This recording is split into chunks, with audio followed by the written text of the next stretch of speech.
My husband left me to die in the snow. He forgot my army K9 never leaves a soldier behind. The cold didn't just freeze my skin, it seeped into my bones, heavy and absolute. I lay face down in the snow, the engine of our SUV fading into the distance.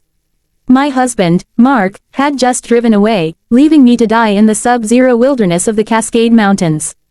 To the world, Mark was a loving husband. To me, he was a master manipulator who had spent months secretly draining our savings. When I finally confronted him with the bank statements during our weekend cabin trip, his mask slipped. The argument turned violent. He pushed me out of the moving vehicle into a deep snowdrift, locking the doors as I fell. As I struggled to stand, I realized my ankle was badly broken. I couldn't walk. Mark rolled down the window, looked at me with cold, empty eyes, and said, "The wolves will find you before the morning does." Then, he hit the gas. The silence that followed was terrifying. The wind began to howl, kicking up a blizzard that erased the tire tracks in minutes.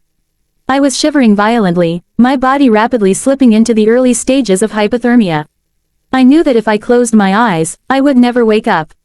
I tried to crawl, but the pain in my leg was blinding, and the deep snow swallowed my efforts. I was entirely alone, or so I thought. Suddenly, a massive, dark shape broke through the curtain of falling snow.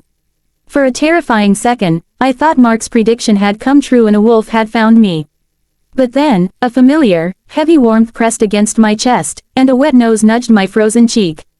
It was Rex. Rex was my retired military working dog, a 90-pound German Shepherd I had served with in the army. He had saved my life twice overseas, detecting improvised explosive devices before they could tear my platoon apart. When I retired, I fought tooth and nail to adopt him. Mark had always hated Rex, calling him a useless, broken weapon, and had insisted on leaving him in the trunk cargo area for the trip. But Mark, in his panicked hurry to escape and cover his tracks, had forgotten one crucial detail: Rex's training. Rex hadn't run away. He had managed to break through the flimsy interior barrier of the SUV, jump into the front seat, and leap out of the passenger window just as Mark was speeding off. He had tracked my scent back through the blinding storm. Rex let out a low, reassuring whine. He immediately went to work, using his massive body to shield me from the biting wind. He lay down directly over my torso, transferring his intense body heat to mine. In the army, we were taught that a soldier never leaves a fallen comrade behind. Rex lived by that code. But staying warm wasn't enough, we needed rescue. My phone was gone, likely dropped in the SUV. We were miles from the main road. "Rex, seek," I whispered, my voice barely a rasp. "Go get help, boy. Seek." Rex looked at me, his intelligent eyes scanning my face.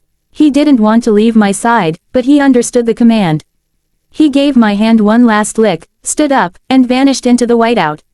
Hours passed like days. I drifted in and out of consciousness, fighting the overwhelming urge to sleep. Just as the darkness threatened to pull me under for good, I heard it, the distant, frantic barking of a German Shepherd, followed by the roar of snowmobile engines. Rex had run 3 miles through deep snow to the main highway, flagging down a search and rescue patrol that was out clearing the roads. He had refused to let them pass, barking and running back toward the trail until they followed him. The paramedics wrapped me in heated blankets, but even as they loaded me onto the stretcher, Rex refused to leave my side.